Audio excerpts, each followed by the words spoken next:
क्या आप भी मूल नक्षत्र गंडमूल नक्षत्र में पैदा हुए हैं? क्या आपके बच्चे भी मूल अथवा गंडमूल नक्षत्र में पैदा हुए हैं? कई बार बहुत ज़्यादा मेहनत करने के बाद भी आदमी सक्सेस नहीं होता, सफल नहीं हो पाता। बच्चा बहुत पढ़ाई कर रहा है लेकिन वो जो है उसको याद करने में परेशानी हो रही है, नंबर फिर भी कम आ रहे हैं आदि कुछ न कुछ जीवन में परेशानियां बनी हुई हैं। सही खान पान होने के बावजूद भी जो है शरीर में रोग शोग बने हुए हैं, तो कहीं इसके पीछे मूल अथवा गंडमूल नक्षत्र का कारण तो नहीं है। नमस्कार, मैं पंडित संजय घिल्डियाल शास्त्री स्वागत करता हूं आपका एक और नए वीडियो में। तो आज बात करते हैं मूल और गंडमूल नक्षत्रों के विषय के बारे में कि गंडमूल नक्षत्रों से क्या क्या कष्ट होते हैं और कौन कौन से गंडमूल नक्षत्र होते हैं। बच्चे का जब जन्म हुआ तो वो किस नक्षत्र में हुआ और उसका क्या जीवन पर प्रभाव पड़ता है, इसके बारे में विचार करते हैं। तो मूल नक्षत्र और गंडमूल नक्षत्र, ये जो है सबसे पहले जो नक्षत्र है गंडमूल नक्षत्रों में, ये है अश्विनी नक्षत्र।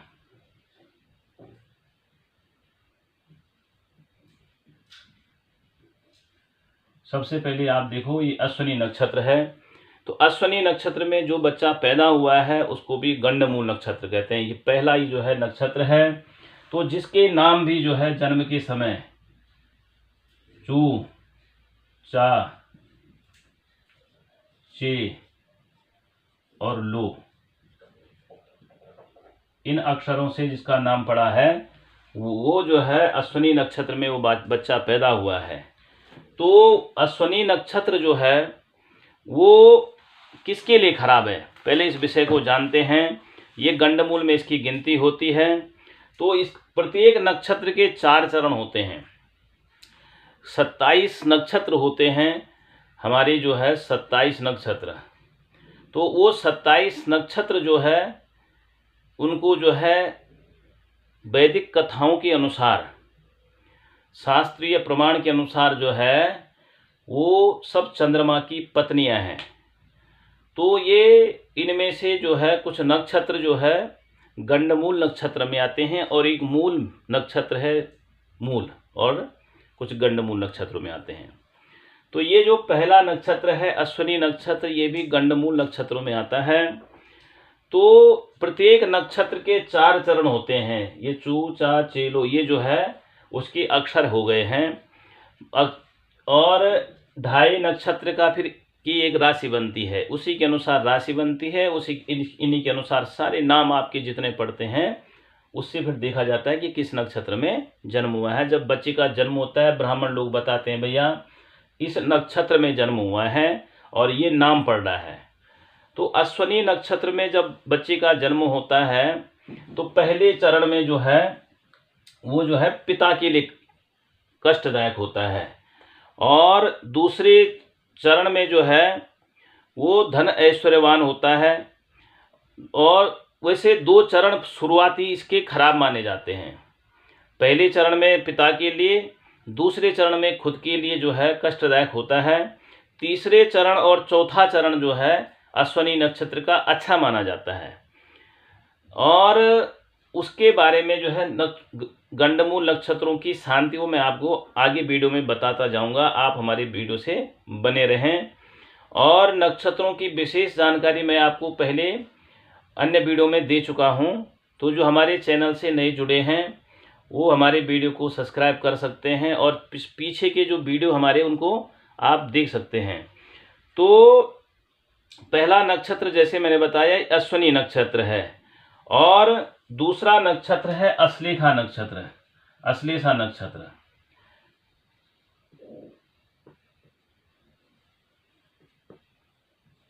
ये दूसरा अश्लेषा नक्षत्र हो गया।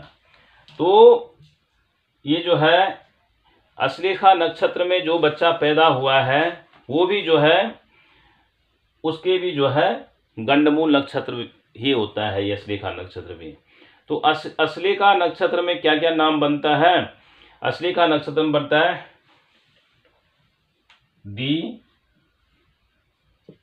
डू, डे और डो,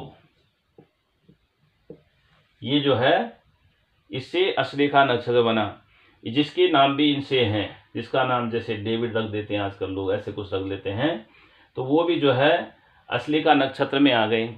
अश्लेषा नक्षत्र जो है किसके लिए खराब होता है, तो अश्लेषा नक्षत्र में जो है पहला जो चरण होता है, कहते हैं ये शुभ माना जाता है, शांति से शुभ हो जाता है। दूसरे में भी शांति से जो है धन ऐश्वर्य की वृद्धि होती है।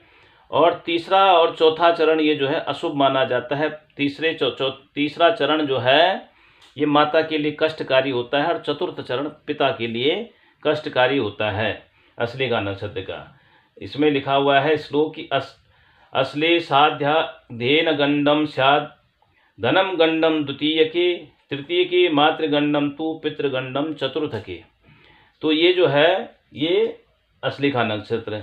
अब बात करते हैं अगले नक्षत्र की, तो आ गया मघा नक्षत्र।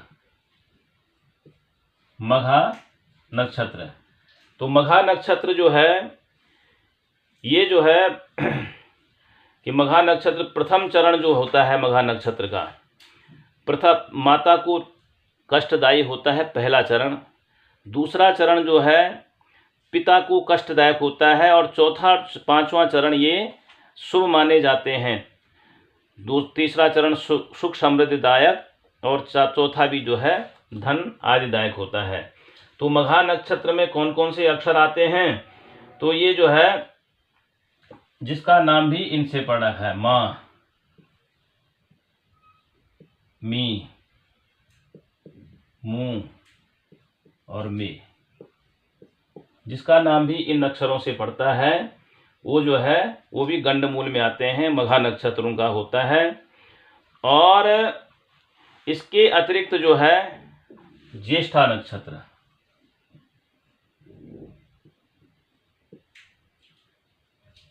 ज्येष्ठा नक्षत्र आ गया। तो ज्येष्ठा नक्षत्र में भी जो 4 चरण हैं उनके जो है नाम नो, या, ई और यू, ये जो है ज्येष्ठा नक्षत्र के 4 चरण हो गए। और उनमें जो है पहला चरण जो है ज्येष्ठा नक्षत्र का वो बड़े भाई को कष्टदायक होता है, बड़े भाई को। और दूसरा चरण होगा तो छोटे भाई को, तीसरा चरण होगा तो माता को कष्ट होता है और चौथा चरण होगा तो स्वयं को कष्ट होता है ज्येष्ठा नक्षत्र का। और अब आता है मूल नक्षत्र। तो ये मूल जो है मूल नक्षत्र का जो चरण है उसके बारे में जानते हैं। मूल नक्षत्र में ये, यो और भा भी, इन अक्षरों से जिसका भी नाम पड़ता है वो मूल नक्षत्र में आता है। और मूल नक्षत्र वैसे इसके कहते हैं कि जब मूल नक्षत्र ये मेन मूल है, ये तो सबसे ज़्यादा खराब माना जाता है शास्त्रों के हिसाब से। जो ये मेन मूल में जब बच्चा पैदा होता है तो ये सब चीज़ के लिए, शारीरिक, मानसिक, आर्थिक तौर पे सब चीज़ के लिए खराब माना जाता है। तो वैसे कहते हैं इसके 15 भाग करने चाहिए, 15 भागों में अलग अलग रिश्तों में ये खराब होता है। लेकिन मुख्य 4 चरणों में ये कहते हैं, पहले चरण में पिता के लिए कष्टदायक, दूसरे में माता को कष्टदायक, और तीसरा में जो है तीसरे चरण में ये जो है धन आदि के लिए भी कष्टकारक होता है, और चौथे में ये शुभदायक माना जाता है। लेकिन मुख्यतः इसके जो है चारों चरण मेरे हिसाब से खराब ही माने जाते हैं। तो ये मेन मूल नक्षत्र हो गया, मूल नक्षत्र। और बाकी जो अन्य नक्षत्र आते हैं ये गंड मूल में आते हैं। और एक अन्य नक्षत्र है उसका नाम है रेवती नक्षत्र। रेवती नक्षत्र ये अंतिम नक्षत्र होता है, रेवती नक्षत्र। तो रेवती नक्षत्र से जो है जिसका नाम, जो 4 चरण है वो हैं दे, दो, चा और ची, दे, दो, चा, ची। तो इसका जो है रेवती नक्षत्र पड़ता है, जिनके नाम इससे आते हैं। तो वो भी जो है ये इसको भी गंडमूल में आता है। तो ये भी जो है कहते हैं खराब माना जाता है। पहला चरण जो है राज्य कार्य के लिए में रत होता है, दूसरा जो है वो अच्छा माना जाता है, और तीसरा और चौथा चरण जो है इसका खराब माना जाता है। तो वैसे इन नक्षत्रों में चाहे किसी भी चरण में जन्म हो तो कहते हैं उसकी शांति करा लेनी चाहिए। तो उसकी शांति जो है विधिवत करानी चाहिए। वैसे कई लोग जो है मूल नक्षत्र के कारण, गंडमूल के कारण डर जाते हैं, लेकिन एक बात आप नोट कर लीजिए कि जितने भी बड़े बड़े कई ऐसे बड़े बड़े नेता हुए हैं, उच्च पद पर बैठे हुए, कि जिनके मूल नक्षत्र था, बड़े बड़े अफसर बने हैं जो मूल नक्षत्र में पैदा हुए हैं। तो मूल नक्षत्र बहुत खराब ही नहीं है, लेकिन उसकी शांति करा दोगे तो वो फिर शुभ फल देने वाले हो जाते हैं। उनकी शांति कराने से किसी विद्वान वैदिक ब्राह्मणों के द्वारा उनके मंत्र का जप कराते हुए उनके मंत्रों की संख्या लिखी हुई है कि किस मंत्र से कितना जप करवाना चाहिए, और विधिवत उसका हवन आदि करा करके, और उसमें जो जितने भी चीज़ होती हैं कि जैसे 27 जगह का पानी, 27 जो है पेड़ों के पत्ते आदि आदि जितने भी चीज़ें होती हैं, उनसे उस बालिका को स्नान आदि कराया जाता है, पूजा करी जाती है। 27 नक्षत्रों सहित गंडमूल की विशेष पूजा की जाती है। तो उससे क्या होता है कि उससे जब वो शांत हो जाएंगे तो वो जो अशुभ नक्षत्र, अशुभ फल देने वाले बने हुए हैं, वो शुभ फल में परिवर्तित हो जाते हैं। संसार में ऐसी कोई चीज़ नहीं है कि जिसका निवारण नहीं हो सकता है। भगवान ने यदि रोग दिए हैं, कष्ट दिए हैं, तो उसकी दवा भी दे रखी है साथ में। ऐसा कोई रोग नहीं है संसार में जिसकी दवा नहीं है। ऐसा कोई जो है आदि व्याधि नहीं है जिसकी कोई दवा नहीं है। और ऐसा कोई शास्त्रीय विधान नहीं, सब चीज़ का भी शास्त्रीय प्रमाण है, शास्त्रीय विधान है प्रत्येक चीज़ का।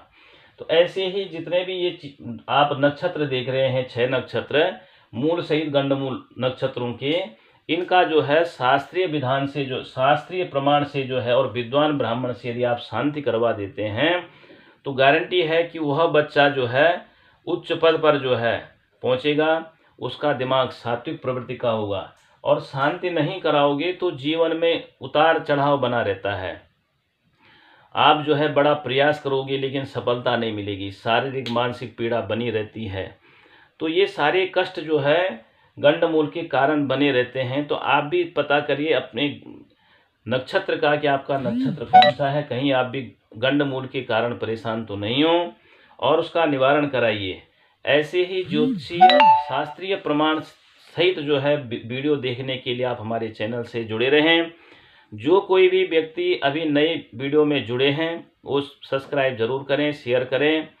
और जिसको भी ज्योतिष सीखनी हो, कोई ज्योतिष सीखने के इच्छुक होते हैं कि हम अपनी कुंडली अपने आप देख सकें, अपने परिवार की देख सकें, तो उसके विषय में भी हम आपको वीडियो बना के भेज रहे हैं, और बड़ी सरल विधि से बता रहे हैं आपको कि जिससे आम जनमानस के दिमाग पर उसका असर हो जाए और वो सीख सकें।